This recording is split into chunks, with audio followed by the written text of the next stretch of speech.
안녕하십니까, 박재입니다. 인생을 살다 보면 가끔은요, 자신이 지나온 삶에 대하여 돌아볼 때가 있습니다. 인생에 대한 회고로 가장 유명한 것이 바로 이 공자의 인생 회고론인데요, 아마 여러분들도 잘 알고 있는 그런 이야기일 겁니다.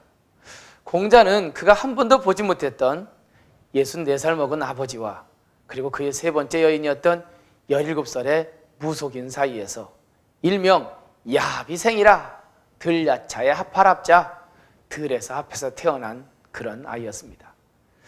어쩌면 요즘으로 얘기하면 부적절한 혼인관계에서 태어난 공자였는데요, 정말 힘들고 어렵게 73년의 인생을 살다 간 공자, 그는 자신의 인생을 이렇게 회고하고 있습니다.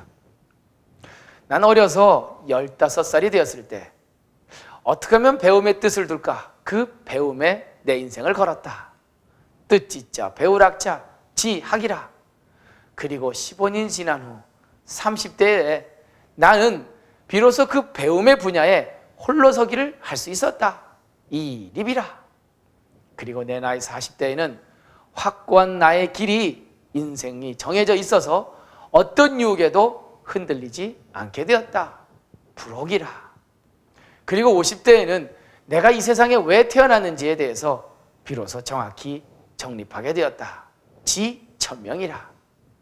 60이 돼서는 어떤 누구의 말에도 한 귀로 들으면 한 귀로 순하게 흘려보낼 줄 아는 이순의 나이가 되었고, 내 나이 70대, 지금에 와 보니까 나는 내 마음이 이끌리는 대로 어떤 행동을 해도 원칙과 법도에서 벗어나지 않는 그런 나이가 되었다. 종심소욕 불류구라.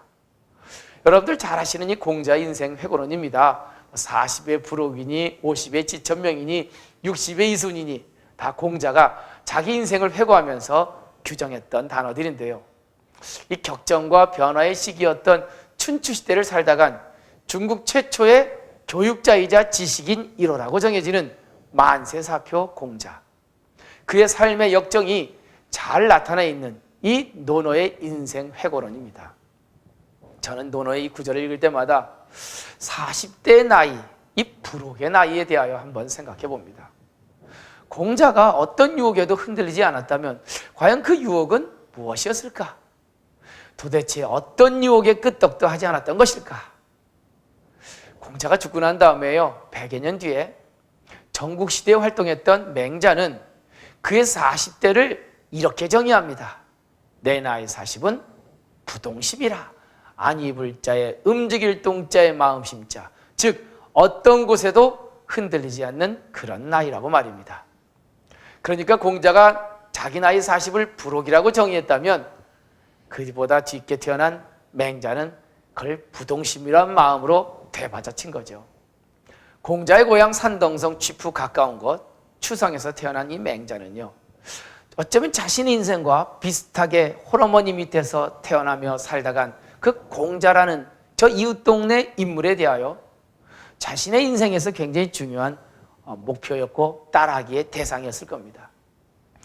어쩌면 맹자는 자신의 인생 40대를 부동심이라고 정의하고 있는 것은 그보다 먼저 살다간 공자의 40대에 대한 정의, 부록의 변형일 수 있을 것입니다. 100여 년을 사이에 두고 공자와 맹자는 모두 그들의 40대를 부록, 부동심이라고 비슷하게 정의하고 있는 것이죠.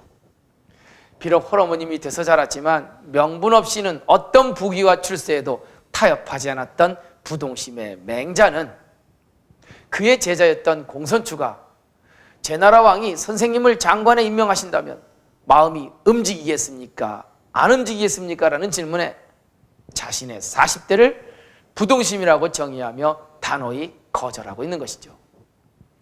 자신의 고집을 잠깐 꺾고 고개만 숙이면 당시 그 유명한 제후들에게 얼마든지 초빙되어서 부귀를 얻을 수도 있었지만, 정말 백성을 위한 왕도 정치를 주장하며 인간의 본성은 착하다라고 하는 그 신념을 놓지 않았던 맹자는 패도 정치를 원하던 어떤 제후와도 타협을 하지 않았던 것입니다. 맹자의 그 부동심은 자신의 인생의 전부이자 자존심이었던 것이죠. 맹자는요, 조그만 일에 부동심을 곧잘 한다고 합니다.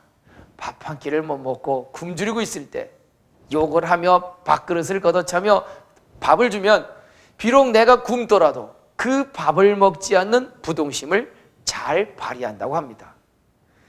그런데 이런 적은 유혹엔 곧잘 부동심을 발휘하다가 누군가 천금을 주고 큰 권세를 줄 것이니 무릎을 꿇고 네 고집을 꺾고 복종하라 하면 아무런 생각도 없이 허리를 숙이는 움직일 동자 마음 심자 동심이 된다고 합니다. 물론 속으론 잠시의 굴욕만 참으면 더 큰 결과를 얻을 수 있다고 생각하며 마음을 움직이겠지만, 아니 밥 한 끼에는 그토록 부동심을 발휘했던 사람들이 왜 그 큰 돈과 권세에는 그토록 마음을 쉽게 움직이는지 맹자는 그런 시대를 통탄하였던 것이죠. 오늘날 우리들의 40대를 돌아봅니다. 과연 불혹과 부동심의 나이로 당당하게 살고 있는지를, 당장의 이익에 자신의 생각을 접고 이리저리 줄을 서며 언제든지 불러줄 사람을 향하여 해바라기를 하고 있지는 않은지, 조그만 것은 그렇게 용감하다가도 큰 유혹이 다가오면 어쩌면 그렇게 쉽게 무너지는지, 그런 40대 말입니다. 공자의 불혹과 맹자의 부동심, 한 번쯤은 우리가 우리 인생을 돌아볼 때 화두로 가져야 될 그런 생각이 듯합니다. 다음 기회에 또 뵙겠습니다.